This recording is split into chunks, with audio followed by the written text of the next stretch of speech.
kulan wacan oo wanaagsan daawadayaal halkan waa Warsida TV kusoo dhawaada qodobada wararka idin hayno kuwada ugu doorka roona waxaa kamida madaxweyne Farmaajo oo laga dalbaday in wada hadal la furo musharaxiinta iyo mucaaradka oo diidan madaxweynaha Koonfur Galbeed oo xabsiga dhigay xildhibaano ka aragti duwanaaday dawladda Mareykanka oo dib bilaabaysa hawlaha ka galay oo ay ka waday Soomaaliya dawladda oo xirtay ciidamo booliis oo ka soo tagay Saadaq John intii aad maqasheen daawadayaal waa qodobadii warkii ugu doorka roona haatan kusoo dhawaada iyagoo intii hore ka faahfaahsan hadii aad nagu cusub tahay subscribe channelka sidoo kale like sar asxaabtaada u share garay fiidiyoga mahadsanid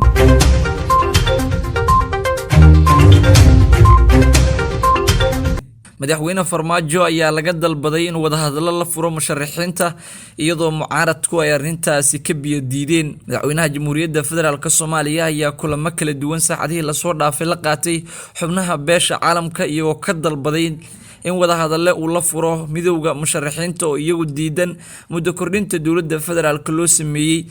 isla markaana si aad uga soo horjeeda dawladda waxaana madaxweynaha ay ka codsadeen in uu xalliyo arinta ka taagan dhinaca doorashada isla markaana uu wada xaajood la yeesho saaxiibada ka gadoodsan arinta doorashada dalka ka dhici weyday midowga musharaxiinta ayaa iyagu iska diiday dalab uga yimid dhanka madaxweyne Maxamed Cabdullaahi Farmaajo kadib markii laga codsaday in madaxweynaha ay la kulmaan musharaxiinta ayaa iyagu ka diiday madaxweynayaasha dawlad goboleedyada Galmudug iyo Hirshabeelle arin ay u keeneen oo ku aadaneyd in madaxweynuhu uu ka codsaday inuu la kulmo midowga musharaxiinta ayaa iyagu si aad kaga careysan arinta doorashada iyo muddo kordhinta loo sameeyay dawladda waxaana ay sheegeen in marnaba aysan la kulmi doonin madaxweyne Maxamed Cabdullaahi Farmaajo oo ay sheegeen inuu xoog ku haysto kursiga madaxweynenimo musharaxiinta ayaana waxa ay madaxweynayaasha dawlad goboleedyada Galmudug Axmed Cabdi Kaari Qoorqoor iyo Hirshabeelle Ali Guudlaawe waxa ay ka dalbadeen in aysan arrinkan oo kale ula imaanin labada hogaamiye iyo waxa ay musharaxiinta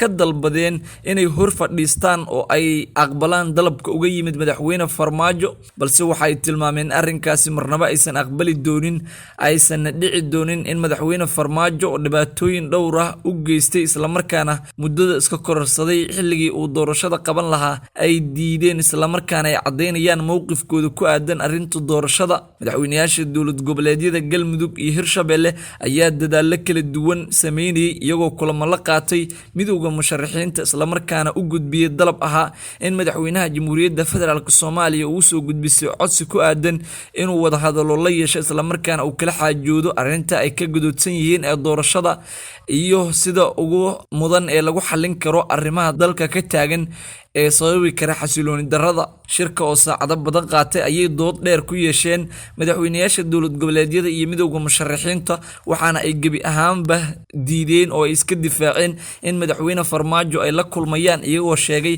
in wada hadallo ay la furaan aysan wax xal ka gaari doonin waxaana ay tilmaameen in wada hadaladii iyo shirkii ka socday Afisiyoni oo madaxweynuhu isagu si cad u diiday arintaasina ay og yihiin isla markaana aysan doonayn in haatan ay wax wada hadal la yeeshaan madaxweyne Farmaajo xubnaha midowga musharaxiinta oo iyagu si aad ah u gadoodsan ayaa waxa ay sheegeen habdhaqanka ay wadaan madaxweynayaasha dawlad goboleedyada Galmudug iyo Hirshabeelle aysan haatan ahayn mid ay doonayaan isla markaana qancisay iyagoo tilmaamay in ay yihiin dad wixii ay ka filayeen aan sameeyeen balse wata habdhaqan ah in ay sidaan fariimo loo soo dhiibay oo kaliya taasina aysan ahayn wax ay ka filayeen oo xal lagu raadin karo hogaamiyaasha dawlad goboleedyada iyo sidoo kale midowga musharaxiinta ayaa dhowr jeer kulamo qaatay kuwaas oo ahaa kuwa ay uga hadlayeen isla markaana uga soo horjeedeen muddo kordhinta loo sameeyay hay'adaha kala duwan ee dawladda waxaana jirtay dadaal kala duwan oo ay bixinayeen madaxweynayaasha dawlad goboleedyada ee dawladda raacsan waxaana iyagu si aad u dhaliilay midowga musharaxiinta oo ku eedeeyay in ay yihiin kuwa luminaya haatan waxyaabihii laga filayay ila lagu kalsoonaan karo ayaa sheegaya in midowga musharaxiinta ay ku gacan sayreen codsigii madaxweyne Farmaajo isla markaana ay diideen inay la kulmaan waxaana qaarkood ay sheegeen in shuruud ay ku xirayaan marka hore isla markaana ay doonayaan in madaxweynuhu uu ka laabto muddo kordhintii loo sameeyay isla markaana uu ku laabto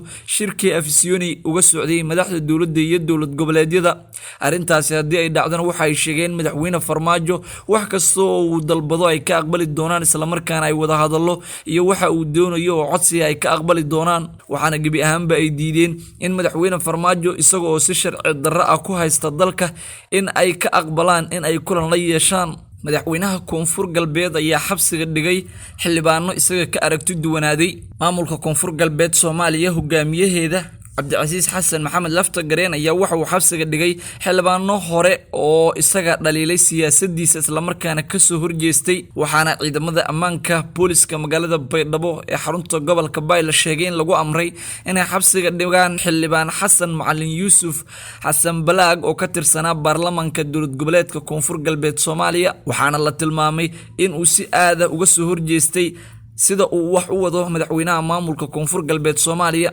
xildhibaankan hore ayaa waxa uu ciidamada booliska maamulka Koonfur Galbeed si aad ah uu ugu dhaliilay arrin ku aadanay tacadiyo iyo falal kale oo boolisku ku lug lahaa oo ka dhacday magaalada Baydhabo ee gobolka Bay. Waxaana uu tilmaamay in ay jiraan tacadiyo ka dhan ah ciidamada booliska iyo falal ka baxsan bini'aadanimada oo ay ku kaceen, isla markaana amarkeeda ay lahaayeen madaxweynaha maamulka Koonfur Galbeed iyo saraakiisha ciidamada maamulka Koonfur Galbeed ka amar qaata. xildhibaankan hore ayaa laamaha ammaanka iyo mas'uuliyiinta maamulka Koonfur Galbeed waxa aysan sheegin sababta rasmiga ah ee loo xiray, balse waxaa la tilmaamay in siyaasadda madaxweynaha maamulka Koonfur Galbeed uu ka soo horjeestay. Arrintaasina ay keentay in xabsiga loo taxaabo uuna mutaystay in maalmihii la soo dhaafay uu si aad u dhaliilayay siyaasadda madaxweyne Koonfur Galbeed uu wax ku wado. mas'uuliyiinta maamulka Koonfur Galbeed Soomaaliya ayaa waxa ay sheegeen in inta uusan tagin magaalada Baydhabo uu Xasan Balaag uu magaalada Muqdisho ka waday shirar kala duwan oo looga hadlayay tacadiyada ciidamada booliisku ay ka geystaan magaalada Baydhabo, isagoo tilmaamay in bishii December sanadka 2018 ay dad shacab ah oo dadweynaha oo reer Baydhabo oo ka gadoodsanaa xarigii Mukhtaar Roobow tacadiyo dhowr ah loogu geystay, isagoo sidoo kale tilmaamay in ay jiraan in madaxweynaha maamulka Koonfur Galbeed iyo maamulkiisa ciidamada booliska ay dadka shacabka ah ku dalbadeen isla markaana ay caburinayaan. arrintan ayaa keentay in xabsiga loo taxaabo xildhibaanka, isla markaana ay haatan jiraan in xildhibaano ka aragti duwanaaday madaxweynaha maamulka Koonfur Galbeed xabsiga loo taxaabo. dowladda Mareykanka ayaa dib u soo celisay hawlo ay ka waday gudaha Soomaaliya oo in muddo ah hakad ku jiray. dowladda Mareykanka ayaa si toos ah waxay u soo celisay saraakiil ay hore uga baxday gudaha Soomaaliya kuwaas oo tababaro siinayay ciidamada dowladda federaalka Soomaaliya. saraakiishan ayaa waxa ay ku bixeen amar uu bixiyay madaxweynihii hore ee dowladda Mareykanka Donald Trump, waxaana haatan la sheegay in ciidamadani dib loo soo celiyay isla markaana ay ku soo laabteen xerada tababarada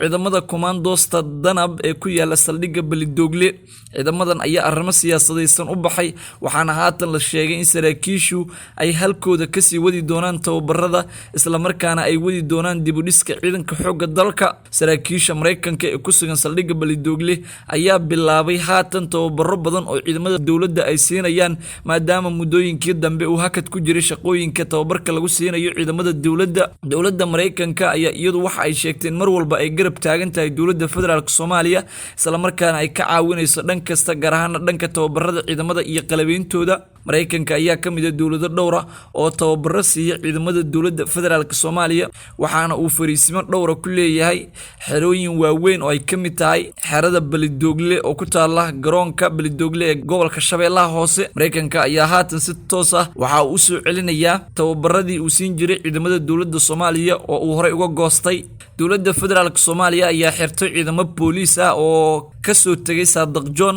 amar ka soo baxay dowladda federaalka Soomaaliya ayaa waxaa la sheegay in 7 xubnood oo ka mid ah ciidamo booliis oo degmada Hodana isla markaana ka qayb qaatay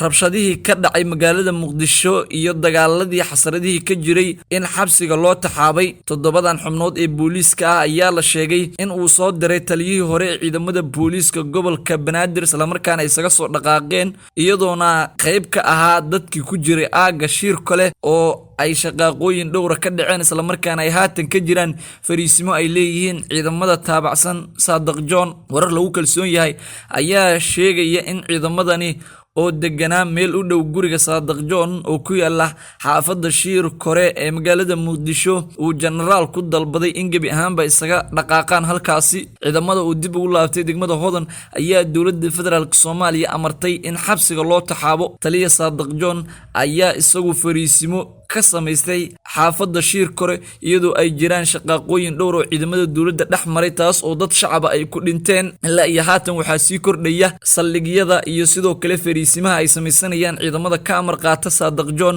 kuwaas oo ka soo horjeeda dowladda federaalka Soomaaliya iyo muddo kordhintii loo sameeyay. gudaana daawadayaal warkii aad kala socoteen Warsida TV waa naga intaa nabadgelyo.